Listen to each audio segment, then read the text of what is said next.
Bears are heading to Green Bay, man. The Bears play the Packers. Kind of like a two-leg thing, like in Champions League or any other competitions in knockout soccer. It's kind of like that, two legs between the Bears and the Packers. We'll be playing the Packers twice out of the next 3 weeks. First game being this Sunday at Lambeau Field, 3:25 local start. Merritt Fox's game of the week. That means that Tom Brady, the GOAT, and Kevin Burkhardt will all be on the call this weekend. I will be in the building as well. Me and my brother will be covering this massive, massive, massive game. This is going to be something. I've only been to Lambeau Field once. I went in 2022. It was my second year covering the team, and that was a Sunday night football game. It was Rodgers last year with the Packers, and the Bears lost by like 14 or some shit like that. Justin was terrible, but this is going to be a big one. Of course, the Bears won their last time at Lambeau Field, and I know a lot of Packer fans will remind you, oh, Jordan Love got hurt at halftime. Okay, whatever. I don't care. It's a rivalry. I don't give a damn who on the field. Y'all beat the Bears in 2010 to go to the Super Bowl with Caleb Haney playing quarterback for the Bears. So I really don't want to hear that shit. But anyway, this is the biggest Bears-Packers game in 15 years. The last Packers-Bears game that had this much implications was 2013 when the NFC North was on the line. Of course, the infamous 4th and 8, which still pisses me off to this day, 12 years later.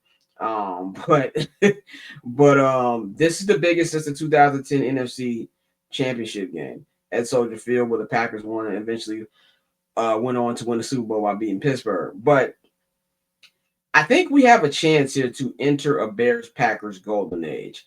Like, I think this is, in my opinion, it's the biggest rivalry in the NFL history will ever be. Now, I don't think people outside of Bears-Packers fans really care about it that way because it's been so lopsided recently. And really just my entire time. Remember, even if you go up to the 80s Bears, which was obviously before my time, but 80s Bears, the Bears dominated the Packers. And then Brett Favre came to Green Bay, and the Bears got dominated by the Packers for like at least 15 years. Then Lovey came, and Lovey dominated the Packers, the first head coach in Bears history to win all of his first 3 games at Lambeau Field. And then Aaron Rodgers came in, and we saw pain for the next decade plus. So it's really just been, Packers and, Bears getting to win every 4 or 5 years, but nothing of substance, really. And a lot of those games, honestly, weren't that close. But if you look at the situation right now, why I'm so confident going into this game is for the first time in my life of being a football fan, of being a Chicago Bears fan, that I am going into a big-time game against the Packers, and there is not a walking Hall of Famer on the other side staring me down. There is no Brett Favre.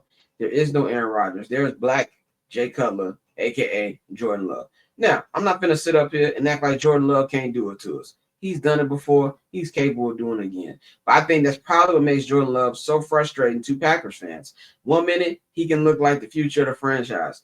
Next minute, he's throwing the most boneheaded interception you ever saw in your life. And that's why I compare him to Jay Cutler. As much as I love Jay gave me a lot of good times. Jay also gave me a lot of times I wanted to play in traffic because he made some of the dumbest turnovers you ever seen. Jordan Love's the same way. I think the thing here, I think we're going into a golden age, could be going into a golden age where this rivalry actually means something outside of Illinois and Wisconsin, where if you're a neutral, like I feel like neutrals I can't wait for this game on Sunday because you have 2 good teams. Like this is for not just the top of the NFC North, but the top of the NFC. And who knows, the landscape might be different. Detroit might be on life support by the time this game kicks off. They're going to Big D. They're going to Jerry Road on Thursday to play a very surging Cowboys, which you're going to talk about in just a minute. And they done lost. They have not played really well, and they're going to be out without Amon-Ra St. Brown for the next couple weeks. Their offense has been really bad, and they're going up against a red-hot Cowboys team. They could be down 3 games in the division if they lose on Thursday. So there's so many big implications here. But once you got the future of the Bears and the Packers, with that, there's still think they're the youngest team in the NFL. This could be a back and forth rivalry that we can finally get the respect that it probably deserves. And I hate Green Bay. I hate everything about Green Bay, but I do believe that this is going to be great for both franchises if this rivalry becomes a real, blow for blow rivalry. Now, granted, I would love for us to just be beating their ass the next 10, 15 years like they did us. And I would love that. And if Caleb reaches his potential, I still think that's very possible too. But for the time being, I think that we can see a real blow for blow type of thing. And these next two games are going to tell me a lot. I do believe that this is going to be a split. I think it's going to be a split between us. I think we'll win one, they'll win one. Where these wins will come from, I don't know. I think if we win on Sunday, we'll probably lose at home, and vice versa. I don't ever remember a time the Bears sweeping the Packers. So I can't even fathom that possibility. That would be, if we swept the Packers. Oh my God, that would be incredible. But you got these two games in a little home trap game in the middle, with Shedeur Sanders and the Cleveland Browns coming to town. So that's going to be, Myles Garrett might be trying to break history for the all-time sack record around that time. But this could be a Packer Bears golden age, man. I don't want to give my big thoughts on it yet. I'll save that till later in the week. Of course, I'll do my weekly recap video on that. Oh, no, weekly recap, weekly preview on that. Once I get a sense of who's going to be available for the Bears, what the injury report looks like, and everything like that. I'll be at Hallis Hall on Thursday this week, so I'll be at practice seeing how that goes. But this is going to be huge. I cannot wait for this game because for the first time, I don't have to go into this game with just hope. Just hope, maybe we can catch Rodgers slipping this one time. Maybe Brett Favre will throw it to us a couple times and we give us a chance. No, the Packers put no fear in my heart. No, now I don't mean we can't lose. You ain't got to be scared to get your ass whooped.